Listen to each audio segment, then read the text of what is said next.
Got done being tour guide with Sarah for the day, and showed her a whole bunch of real cool stuff. And got an hour or so of downtime, and I'm not panicked. I'm caught up, so I'm gonna get some emails shared. What a bunch of dirty bastards, aren't they? The ones who you'll never be, especially for my personality type. It's so hard to accept the fact that there is somebody out there who can attempt to or effectively suppress what I am talking about with another human being and sharing with all you. It is so frustrating. To give you an example of how I react to that, it just makes me want to go find the people responsible, hunt them like feral hogs, and find them. That's what makes me feel. So that's a pretty frustrating feeling, right? It's not a healthy feeling to have. We shouldn't even have to feel those feelings in this lifetime, as far as I'm concerned. It's not fair, it's not right. And that's what motivates myself and a lot of like-minded people to keep talking, right?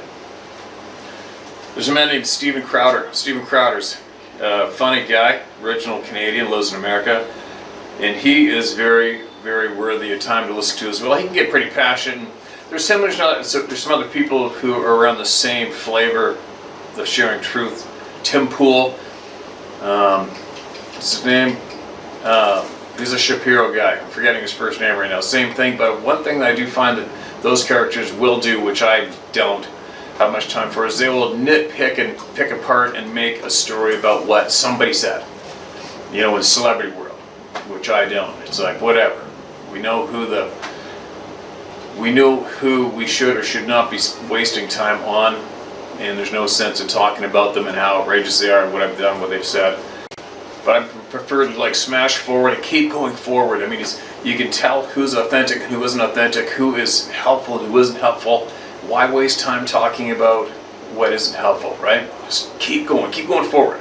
Get the momentum, get all the good people in a big group, keep going forward. But anyway, let's go forward right now and get some voices heard, right? Now, listen to this.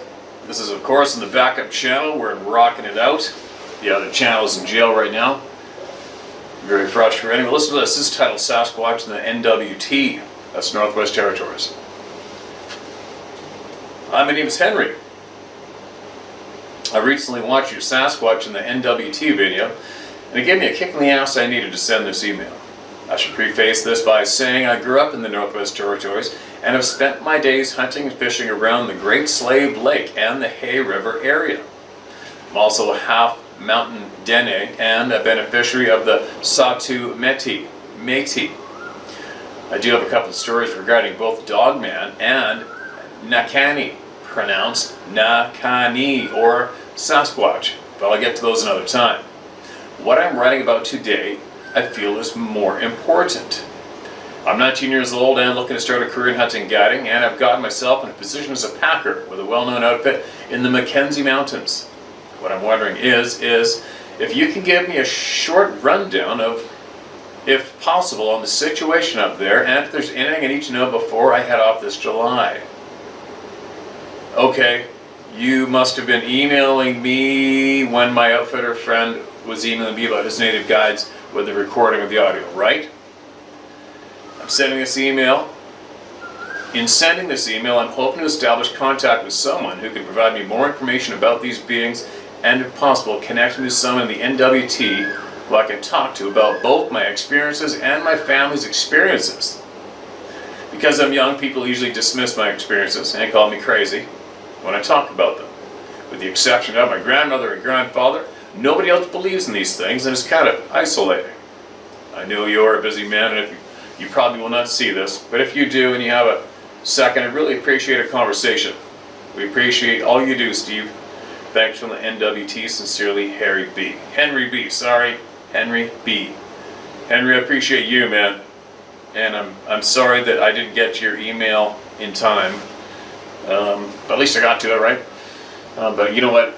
And there is literally hundreds of people who've emailed me over a year ago, even 2 years ago. It's just the way it is. There's so many people. Now, if I were you, I would obviously contact the elders in any community you are in. Speak to your senior guides, your outfitters. Just speak openly. Ask them if they know about anything odd that's been going on in the mountains or in the woods. If they have, they'll spill. If they haven't, they don't want to talk about it. It's real easy, but it's harmless to bring it up. But anyway, my friends in the NWT who are having these experiences, I do not know by name who the guides are. I can find out, but I do know that the outfitter was basically forced to accept the fact that these beings exist just this year. So he's going to be in the same position as many people you come across, where he's just looking for answers and wants to know, right? So we might not be the one for you to talk to with your past. You're going to have a lot more experience on these topics than anybody that I know of up there. But I'll guarantee you there are numerous elders and communities around there that do know, and you can talk to them openly. So approach them when you can. It's also, I'll bet you your grandparents probably point you to some people as well. I bet, right? Anyway, hope you had a good, safe season this year. Looks like Mackenzie Mountain Outfitters got some real good rams this year. I saw the photos. I know some people that were guiding there too. But anyway, email me again, man, all right? Email me again with what you've experienced, where you experienced it, and it'll help somebody if you do, all right? Thanks for emailing me, man. Email me back. Okay, a lot of times I'll find two emails from the same person that I'll save them both in the same note in my notes. That's what I've done here. So let's listen to this. Sun's going down, so it's going to be getting dark around me here. Unintended member of the club. I think that probably covers about 99.9% of us. The eye shine was green, like a neon green. The eyes were the size of those 4 to 5 inch round reflectors. The following morning I went to where this thing was standing, and about the height the eyes were was around the 9-foot mark. Excuse me. Then it goes on to the original email, alright? So that was the second email possibly mailed in. Steve, first off, thank you for being you and being a platform for the people's voices. Friends call me Strings. Strings. S-T-R-I-N-G-Z. I'm a two-tour disabled combat veteran of Iraq. On my third tour as a private contractor attached to a company I will not name. While serving, I've had some close calls with death many times. I guess you could say I was desensitized. My fight or flight response was numbed down to just fight. So those close calls were just normal life to me. For example, incoming mortar lands less than 10 feet away while heading to the FOB's PX area. I just kept walking like it was nothing. In another instance, I was outside the wire and watched a suicide bomber walk into an Iraq police recruiting event and blow everyone to shit. The reason I'm giving you these examples is not to boast any badassness or gloat about my service, because after my almost 20-year transition into civilian life, still working on that, I've had time to reflect on those traumatizing moments and compare them to my sighting of the Sabe in 2017 or 18. What I saw that night while camping with my family in Carter Caves, Kentucky, left me with an overwhelming feeling of helplessness more than anything. Sure, I felt the fear, but in the end, I felt helpless. Here we go. It happened at night as my family and I were bedding down for the night. My oldest son and I walked behind our tent and headed to the edge of the woodline to take a piss. As I was just looking around with my headlamp on, I caught what I first thought were those big round reflectors that people put at the end of their driveway. As I stood there staring with my dick and my blank in my hand, these huge reflectors blinked slowly, then turned slightly to my right to look at my son. So many things started flashing in my mind at that exact moment. What the F is that? My weapon is in the tent. Shit, get my son to safety. I've seen various big game animals from many places before and have been sometimes too close for comfort. I've never seen anything as massive as this thing staring at me in the dark. Of course, there was fear, but the absolute feeling of helplessness I felt due to the enormous size of this hairy man left an everlasting mark.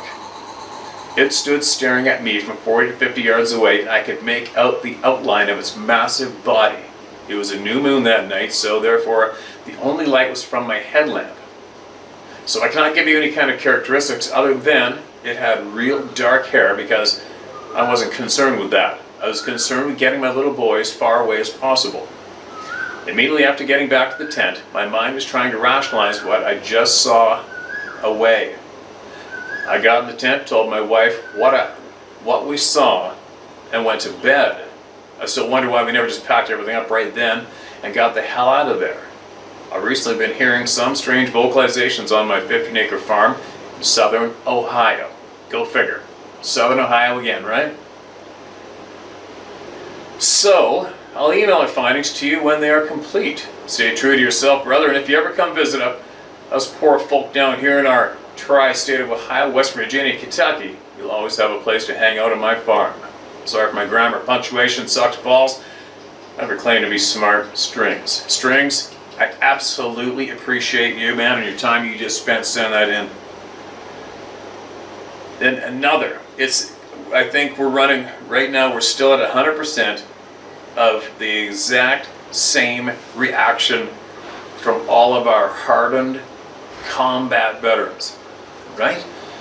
Now, I know the majority of us out here don't have a clue what it's like to travel to a foreign country, jump off a plane, every single local is looking at you like they want to annihilate you, and then have people trying to kill you 24/7 and getting in gunfights, landmines, you name it. That is hell on earth and terrifying as far as I'm concerned. So, trying to get across to the people who haven't had these experiences yet, think about that one. Try to picture yourself being in combat, and then you are at home on safe home turf with your family, and all you have to do is look at this being, and you feel worse than any of that combat experience you experienced overseas or wherever. Right? Isn't it amazing? So now, it should help a lot of people understand why so many people write in with just the description of being terrified. It's absolutely substantial, right? And I don't think we have anybody that can fully put us there and get across the level of terror that so many people are experiencing. I mean, they're getting it across to us fairly clearly, but it's very hard to bring us to that level as a listener. You know what I mean? I guess what I'm just trying to say is people like this write in with these experiences and this description of what they've been through in their past, this lifetime. This is mind-boggling, terrifying. Okay? Just so you all know that haven't had to experience that yet. Okay? Take note of that. When you hear people saying, oh, it's the same old email, or somebody just heard or felt something. No, it's something else, right? Anyway, thanks for sending that in, man. And make sure you email me back again, all right? I want to hear everything you got. Email me back, all right? Be safe. All right, I just hit a filter on the back of this camera. It's not the GoPro, and brought the light up a little bit more, but it's just my ugly mug anyway, so who gives a shit? Let's go one more, and then I'm going to add to this in the morning. My story on Bigfoot. I'm a lifelong outdoorsman, having hunted and harvested game, all game, in the Adirondack Mountains, including black bears charging at point-blank range, weighing between 200 to 400 pound dress weights. I'm no stranger to having to perform under pressure. This is my true story. About 15 years ago, in the foothills of the mountains, not far from Lake Ozonia, I shot a deer and decided to get some help to drag it out. I came onto the overgrown trail. I came onto the overgrown trail, and not 75 yards in front of me was a Bigfoot. Between 7 and 8 feet tall, reddish brown hair, and shoulders broader than a football linebacker. I instantly knew what I was looking at, and I tried but was unable to raise my rifle. I was paralyzed with fear and began to panic internally. As we stared at each other, 10 to 15 seconds, the creature turned to his left and vanished into the open hardwood forest. Remember, this is fall, the forest floor is covered in leaves, crunchy, dry leaves, It never made a sound as it walked off. After I calmed down, I walked to where I seen it. Nothing was there at all, which mind effed me more. I bolted, ran nearly a mile back to my vehicle. That was more than 15 years ago, and to this day, I will not stay in the woods as dusk approaches. I'm in the truck before the light is gone. This experience really opened my eyes to the fact that these are real creatures and have stealth like nothing I've ever seen. If you have questions, feel free to contact me. I'm not a nut job, but I sure feel like one when I tell people my story. That's unfortunate. Hopefully, you hearing this, your email being shared right here, it turns that around, right? As far as I'm concerned, at this point of the game, for me, when I see a poor soul laugh at this topic, I feel that they're definitely, I shouldn't say a nut job, but I mean, my God, how do you describe it? How do you describe somebody? How do you describe somebody when they stand there, possibly listen to even, let's take a low number of 5,000 first-hand eyewitnesses. That's a low number now, existing today. And then that person still attempts to laugh and shrug them off and call them all a bunch of crazy losers, right? How do you, so just so you know, my attitude towards people laugh at the topic now, it's like, what? Really? You're that effed up? Anyway, let's stop me from babbling right now. I'm gonna go one more. One more. Hopefully. How long is this? Hold on a minute. Okay, I can do this. And then I gotta go. And I'll be back. Mark it as red. Strange occurrences in northern Arizona. Nothing new about this for Arizona. Dear Steve, my name is Paul Green. I've been listening to your channel for a year now. I admire your no-nonsense attitude as well as your fight for freedom of speech. Keep up the good work. As my favorite line from the movie goes, there are three kinds of people in the world: the sheep, the wolves, and the sheepdogs. I feel that you and I are the sheepdogs, doing our best to protect the sheep from the wolves. Now here's my story. 1 year ago, I moved to an off-grid property in Yavapai County, Yavapai County, northern Arizona. I'm way out, nearly 20 miles from the nearest town. My place is on top of a ridge adjacent to the only mountain in the area. It's separated by a steep, walled canyon, which has a draw that angles up my side and tops out at my driveway. This little draw is the easiest route for the main mountain from the main mountain to the foothills to my north. Naturally, it is a trail used by all game constantly. I've had elk, huge mule deer, and javelina cross the yard. I believe that is why the following has occurred. It's mid-December 21. I just shut down the generator, ready for bed. When, as clear as a bell, I heard a voice call my name, Paul. Grabbing my 9mm and a flashlight, I went aside to see who was there. A light snow was on the ground, and after circling my home, I found no tracks or signs of anyone. I rode off as my ears playing tricks on me. A month later, I got a rescue dog. He's half German Shepherd and half Queensland Heeler, with the biggest ears I've ever seen on a dog. I joke that with those ears. He picks up too many stations. Oh, sorry. I joke that with those ears he picks up too many stations. Comma's in the wrong spot. Well, just as before, I turned off the generator about 10 p.m. and crawled into bed when once more I heard someone or something say my name. This time, Domino, my dog, sat up from a sound sleep and began barking. And once more, taking the pistol and flashlight, I opened the door and looked for who it was. Following me out, Domino stood in the middle of the driveway, barking toward the draw. Not seeing or hearing anything else, I went inside knowing full well that my ears were not playing tricks on me this time, because the dog heard it too. The next day, taking your advice, I spoke out loud. This is going to be my home and I was not leaving.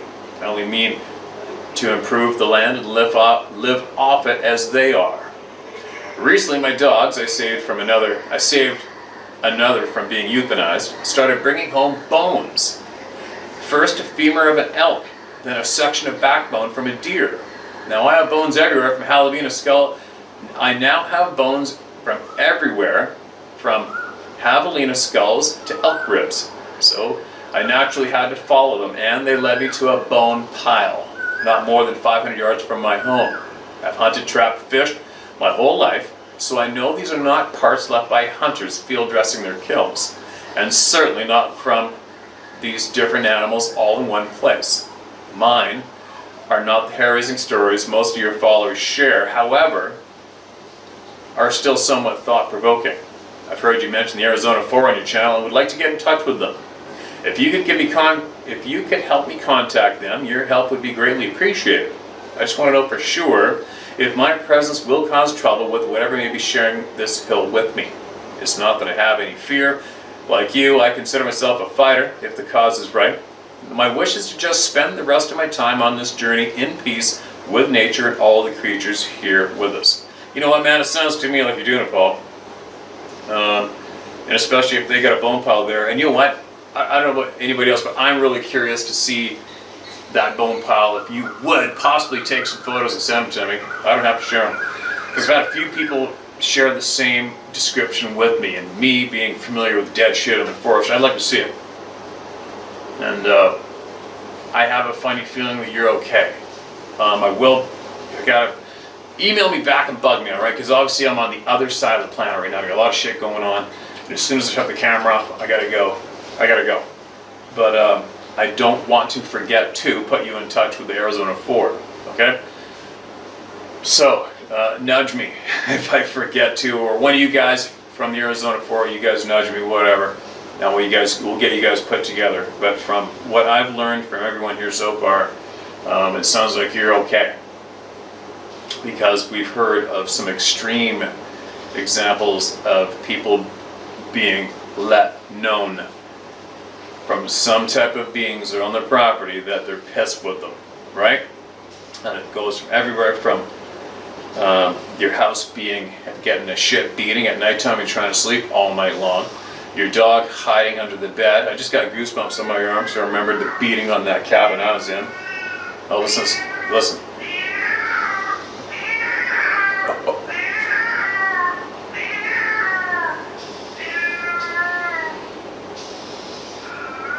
How creepy is that? Hearing that cat in the jungle.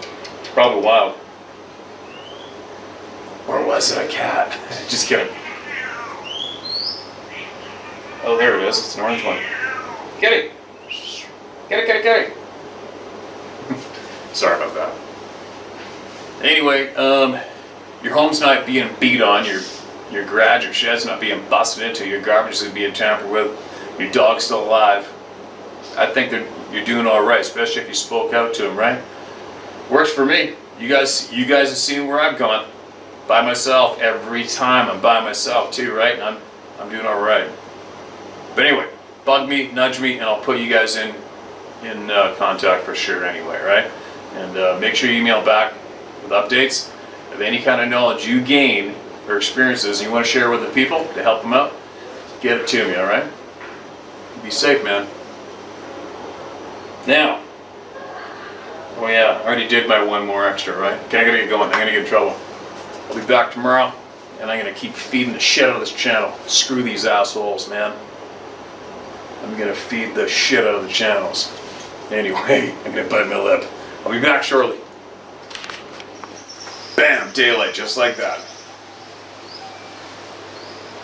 Couple more emails to tack on the ones from last evening. Now, a quick note too, I was listening to Tim Pool again. He is worthy of listening to for sure, as is Steven Crowder for sure. Just for me, the direction I go with my learning is a little different flavor than what those guys go after. But they are definitely worthy of listening to if it's truth you're after for sure. Especially right now, those guys are talking about a topic right now. They're sharing the same topic, and they have a lot more information and knowledge on that topic than I do. If you're curious, then go have a listen to them, because Crowder's exposing what's some real nasty shit that's going on when it comes to sharing truth and knowledge. It is quite upsetting, and it is very frustrating. I think a lot of people, truthers, are frustrated. There's no way around it. But as long as you keep going, nobody gives up, then you make a difference, right? So, there you go. There's our little intermission. The lens of this camera keeps fogging up with dampness. It's really weird.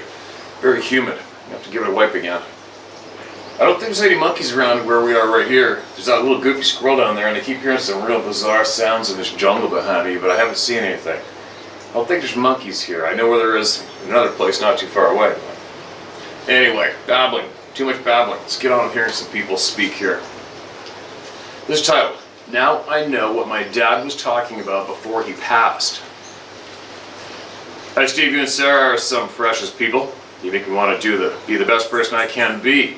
I'm a retired nurse. You can yell my name, Maria Roberts. I don't give a rat's ass what any evil government or person thinks. All I can say is,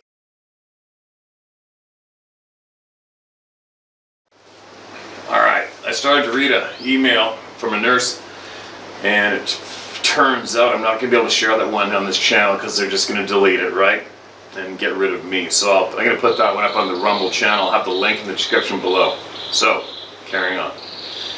Encounters from My Home is the title of this email. Please do not mention my email.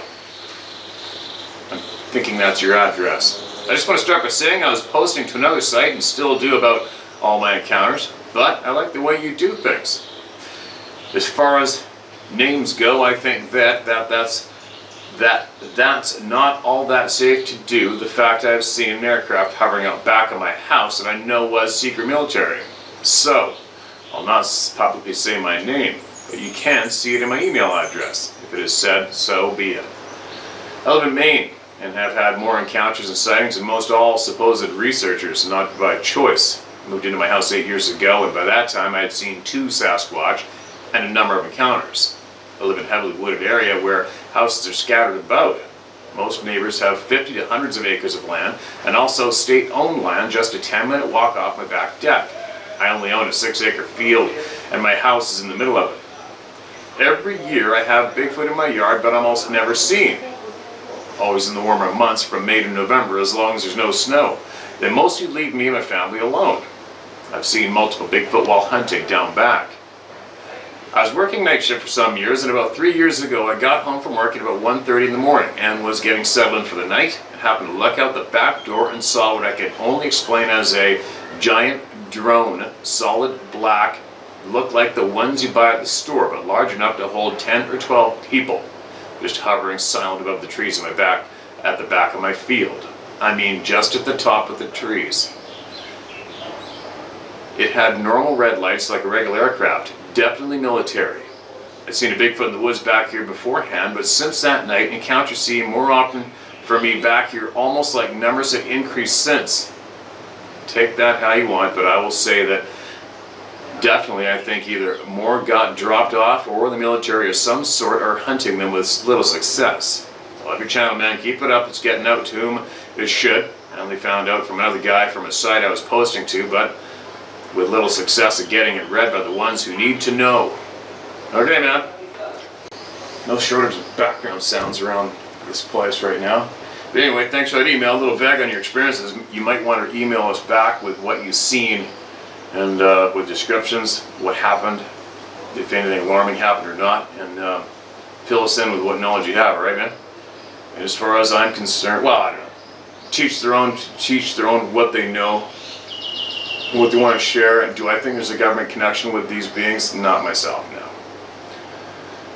Is there possibility? Is there possibility of anything? But I have a funny feeling that the idiots that we call the government, they're just not intelligent enough to be in tune with what's really going on, I don't think. But anyway, that's just me. That's just me. I'm going to bite my lip. Bite my lip, especially right now. I'm going to get one more tacked on here, and then I'm going to go back and read that nurse's email and put it on the Rumble channel and deliver all this to all of you. This is titled, Fun Night Gone Freaky for 3 Hippies. Greetings to all on your coastal land. I live in Texas.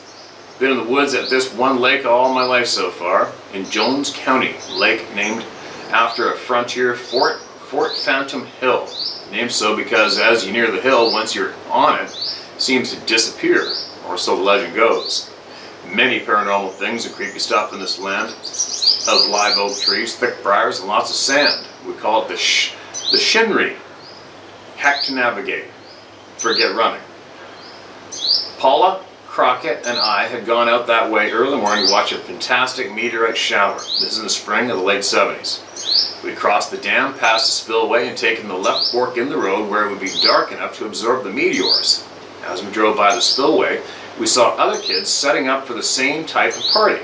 We had weed and black cherry wine, and after we turned around and parked, we scrambled into the back of their 59 Chevy El Camino. The party continued. The shower started, and it was more than I ever dreamed it could be. I'd seen the occasional falling star. This was photographically amazing. I am and have a photographer. Must meant I am and have been a photographer ever since looking at my dad's albums he did as a kid, probably from his major Boy Scout days. He was almost an eagle. He was from Massachusetts, and they would camp on Mount Vernon in the winter. Mind-blowing to this Texan. Just as the sky started rocking, we heard a couple of coyotes yowling to the south of us. We then heard the kids down the spillway mock them, laughing. Well, in our silly condition, we started laughing and joined in the yowling too. Everybody's having a good time laughing.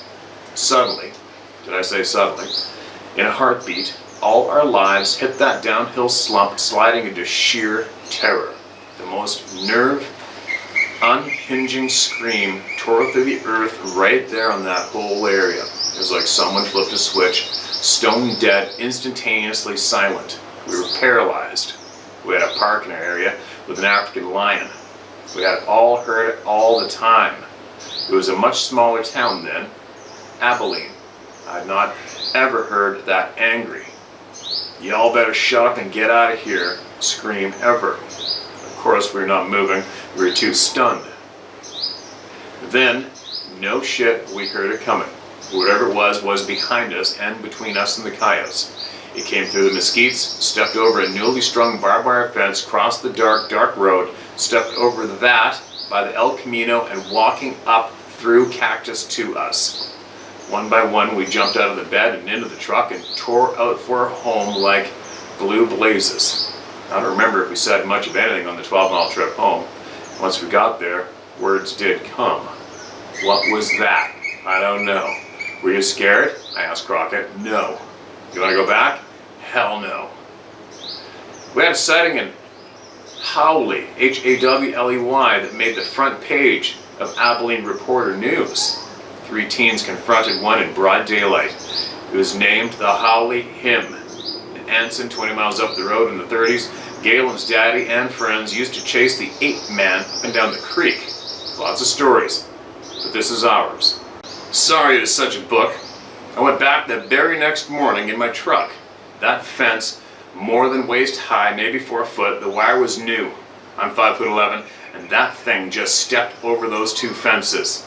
I looked for tracks with areas like different than the shinry. Harder clay ground, and we have a lot of limestone quarries here.